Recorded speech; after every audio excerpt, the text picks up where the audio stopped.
Today's Kev Goes Vegan for Forest Green snack item is an Erd Beer Waffle Crunch Bar. As part of this whole Kev becoming a vegan thing, I do urge you all not to watch my vlog channel at the moment, where every day I am opening my Pork Scratchings advent calendar. That was all pre-recorded. This is not what I was expecting. I was expecting a chocolate bar, but it's kind of white. I don't know how this is waffly. Apparently it's the Art of Rice bar. I mean, that's pretty grim. I wish I still had those pork scratchings.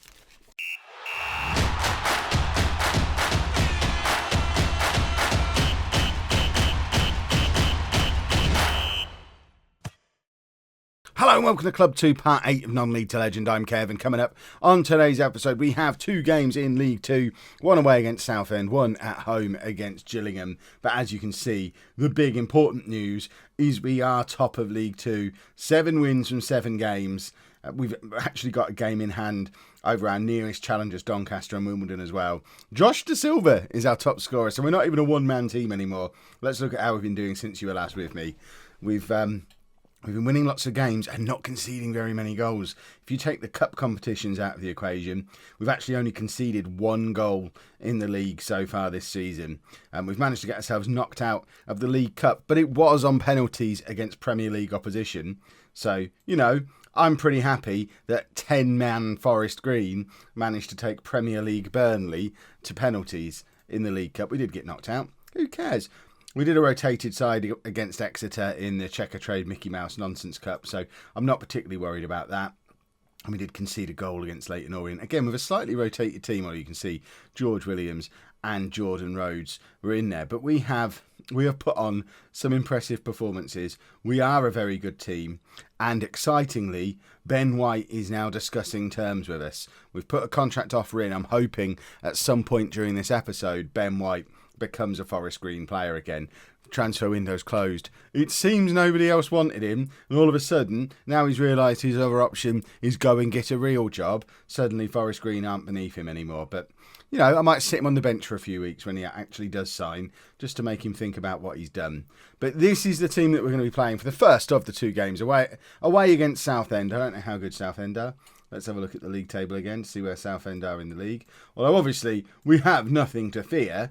Can we see the league table? Southend are just outside the playoffs at the moment. Obviously, still early days, but, you know, we've got a 100% record, so who cares about early days? What it does mean is obviously we do have to lose at some point, and knowing how Football Manager usually works, we'll probably lose when you lot are watching, because it likes to punish me.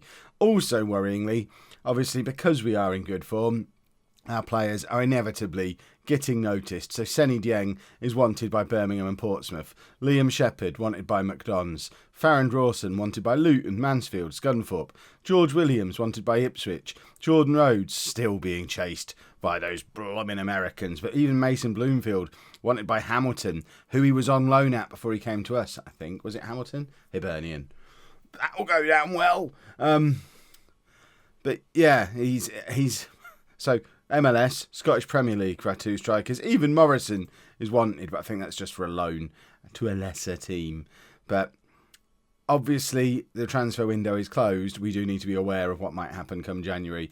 If Ben White does come in, we're going to be pretty much spent up on our wage budget, although we have sent a couple of players out on loan at 100% wages. So we are clawing back a little bit of money, basically covering Ben White's £1,500 a week that he wants. So Jordan Garrick's on loan at Dulwich, but they're paying his £700 a week wages. Namandi Ofabor is on loan at Kingstonian for the season, but they're paying his £250 a week's wages. And Elvis Daka has gone on loan to St Albans, and because I know how much money they've got in the bank, they're paying his £180 a week wages, and he has gone straight in as their key player. Elvis Daka is now the best player at St Albans, who have had a pretty decent start to the season themselves. Obviously got relegated last year, back down in the Conference South, and back down at the top of the Conference South, where they belong. So hopefully Jimmy Smith, the new manager there, can put together a team that can not only get promoted, but stay up when they get promoted. And Elvis Daka is going to be part of that, which is very nice indeed. But this is our team for today. We've got Dieng in goal, a back four of Gafferot, who has been superb, by the way. My word, what a signing this man has been. 4 appearances, 1 goal, 4 assists, 1 man of the match, and 8.27.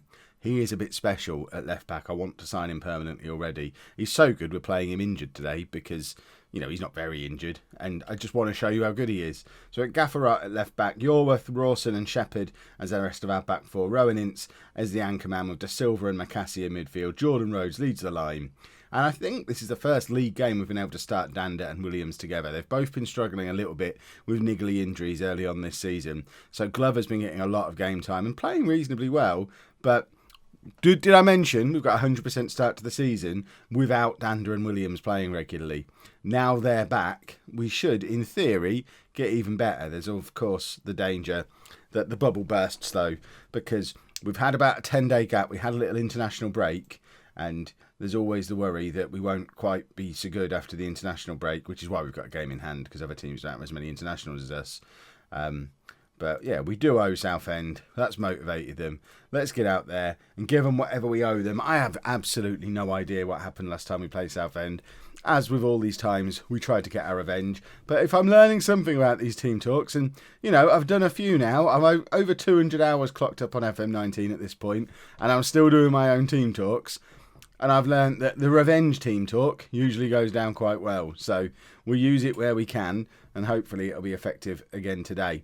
We're still using our counter-attacking cautious system because we're lethal on the counter-attack. And here's an example of one now. It's Williams running down that right-hand side, beats his man. Can he get across over the Rhodes? It's actually McCassie who's burst forward and he grabs his first goal of the season. He's another one who's been having a few little injury problems at the start of the season.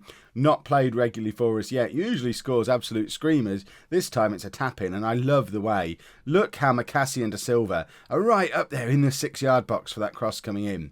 We're playing a one-striker system, but with 2 midfielders who really do push on and join Jordan Rhodes. When we break down those wings, there's always 3 men in the middle, whether it's Rhodes and the 2 central midfielders, or Rhodes, one of them, and Dander coming in from the left wing. We've always got men in that box when those crosses come in, and we are lethal on those quick counter-attacks, particularly through George Williams. But Gafferat on the other side is just as effective at whipping a crossover and being incredibly threatening with it. So I'm very happy with how we're playing. Here's Jordan Rhodes, a little bit out of position out on the left wing, but holds it up well, finds Liam Shepherd. Why on earth is he there? Plays in Williams beautifully, and we've got a second goal. I don't know why our right back was in the number 10 position when the ball came over to him. Apparently we have total football going on here at Forest Green these days. What is Shepherd doing there? And how is Shepherd capable of playing such a beautiful through ball that Williams can just tuck away first time? That was a stunning goal. Bearing in mind this is the same Liam Shepherd who's already scored an absolute screamer of free kicks for us this season. It was Beckham-esque. It was the 91st minute of one of our earlier games. It was still 0-0 and Shepherd, under absolute pressure, just went, you know what, I'm just going to curl this into the top corner if it's all the same with you. And it was brilliant. And apparently now he fancies himself as an attacking midfielder as well. And who's to argue with him when he can do a through ball like that? Let's continue to be assertive. The media, no, this might be winning, but could all change. Yeah, don't let our performance levels drop. That's the one that we want. Let's get out there. Let's continue to play as well as we have been. And just try and pull out a gap at the top of the league table. We're not going to be in this kind of form all year. No one ever can be. But while we're in this form, let's keep winning games. McCassie now with a free kick and it bounces off the top of the crossbar. If we can just get as many points on the board as we can early on, it doesn't matter if we then lose. For example, George Williams in January. If someone gives us £1 million for him in January, if we're already 15 points clear at the top of the table, it's not so bad then, is it? So let's get all our points now while we've got all our players. We're going to get Gafferat off now. Why did I not have what's his face, the other defender on the bench when I knew he wasn't fit? Yorworth's going to have to play as a wing back, which is far from ideal. It does mean we get Husek on though, and I guess he's now not going to be quite as effective as Gafferat is on that left hand side. Never mind, but Bloomfield's now got 20 minutes to continue his blossoming into a League 2 superstar, which it's definitely happening. Bloomfield was absolutely outstanding against Burnley, because I didn't play Jordan Rhodes against Burnley, because I thought, you know what, he's pushing on for 32 years old, as he's played big games like that before. we don't need to use him in that game. Let's play one of the lads who has got something to prove. He went out there and proved something.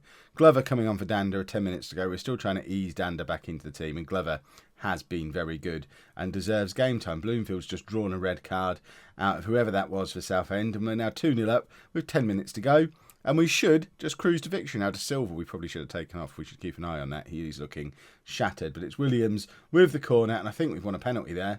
We have, and it's Bloomfield to take. Probably the last kick of the game, or the last highlight we'll see anyway. There's less than a minute to go, and Bloomfield scores, and it's 3-0.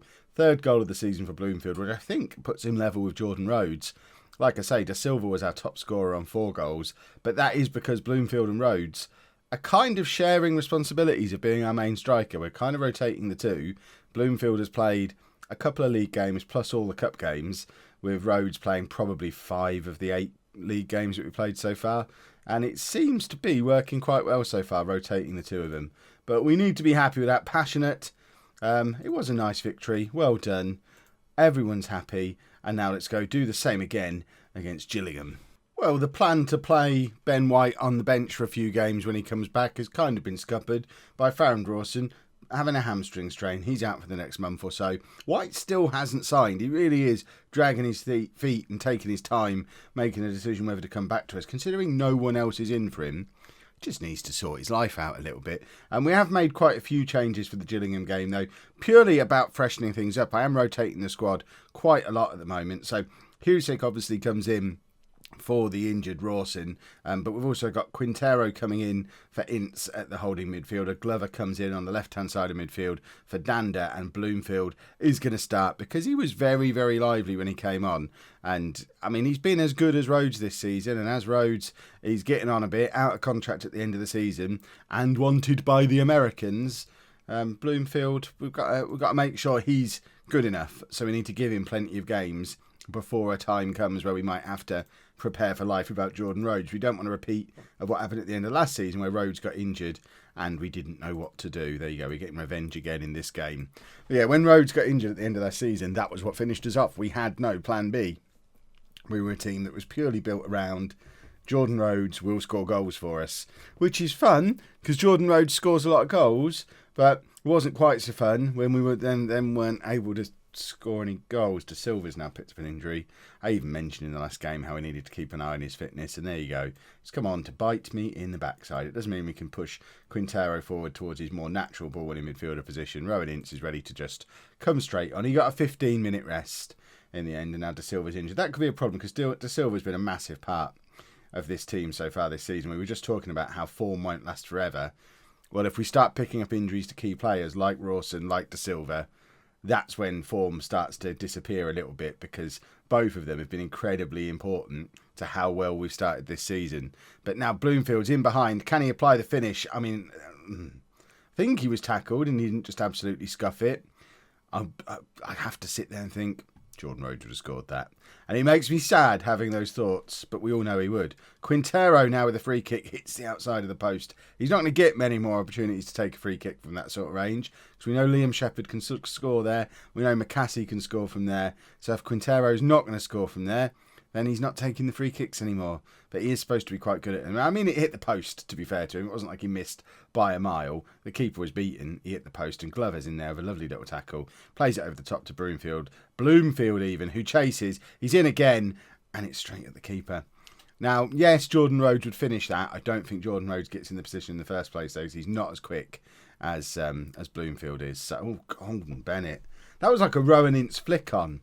I don't really know what happened there, but we got away with it a little bit. For a team that's only conceded 1 league goal this season, that was a bit of a mess. But of course, the team that's only conceded 1 league goal has had Farron Drawson as an ever-present member of that defence. So, yeah, we still owe Gillingham. I don't know how we get away with it. Let's go to positive. We're at home. They're a team that, in theory, we should be better than. Let's go and try and win it in this second half. And Jordan Rhodes is ready to come on when needed. And I don't think it's going to be a long wait in this second half before Rhodes comes on if we've not broken the deadlock. But there's Bloomfield. He's fouled and he gets to take the penalty himself. As long as he scores it, he gets to stay on the pitch for a little while. Again, Jordan Rhodes doesn't miss penalties, so no pressure or anything. He scores anyway. He's now got more goals than Rhodes this season. Mason Bloomfield, is he our top striker now? Is he Mr. First Choice striker? He's level on goals with De Silva now. If he can grab another one in this game, he's our top scorer, having not played very many games. So perhaps Bloomfield is our striker now. No, Jordan Rhodes is our striker. Bloomfield is just the guy who plays when Rhodes doesn't, and Rhodes only plays once a week because we're trying to protect the old man like we did with David Noble, who's still older than me and still knocking around in our coaching team. What I am going to do is drop back to cautious now. 20 minutes to go. We're solid defensively. Let's just close the game down at this point. I still feel dirty saying things like that. Right, Williams isn't playing particularly well. We're going to bring Dander on for Williams and stick Glover over to the right-hand side where he's a bit more natural. Dander can then be the inside forward over there, which he loves to be, and does it very, very well as well. And then we'll just cruise through until the end of the game, hopefully. I do need to keep an eye on Gafferot, who is, he's shattered. Let's get him off. He's played well again, but he's very tired. We've got McGinley sat on the bench this time, so McGinley can come on for the last 10 minutes. It does mean Jordan Rhodes doesn't even come off the bench. We didn't need him. He got a proper rest. Quintero's had a very good game in that midfield as well. On a 7.1, once he moved a bit further forward, quite effective, which means hopefully we won't miss De Silva as much as we could have done, because we've got what looks like could be a ready-made replacement for him, although not seen him as any kind of goal threat so far, which obviously is something that De Silva does add to the mix. Husek heads clear because he's a giant. Please don't score here. McKinley wallops it up the other end of the pitch. Bloomfield, I might change his name to Broomfield. That's what I want to call him. And they're keeping the ball in. Here's at full time. It's not, it's a free kick. But it should be the last kick of the game. If it even gets taken, it doesn't. We've won the match. We've ground out another 1-0. It's become a bit of a Forest Green trademark. But I don't care, because we've won another match. 9 in a row in the league now, which should make for a very attractive looking league table. If we have a little look at that before we finish things off, 2 points clear at the top of the league with a game in hand, 6 points clear of Wimbledon, who are the first team not in the automatic promotion spots, again with a game in hand on them. We've done a very good job starting off the season like this. We want more of the same. Let's see what's wrong with De Silva. There's another one. He's going to be out for a month or so. We need Ben White to come in, and we need Quintero to be as good as he looked in that game. When are we going to come back? Let's have a little look. We want to play another bunch of games. So I think we're probably going to come back around here. Barnet, Grimsby, Stevenage, Salford. 2 from those 4 probably in the next episode feels about right. Unless, I know it's the first round of the FA Cup. I was going to say unless something really interesting happened in the FA Cup. Nothing interesting's happening in the first round of the FA Cup. Unless we draw St Albans, in which case, obviously, we're going to show you that. But somewhere in there feels good. If you have enjoyed that, please make sure you leave a nice big thumbs up on there for me. Subscribe to the channel for daily Football Manager videos. And thank you very much for watching.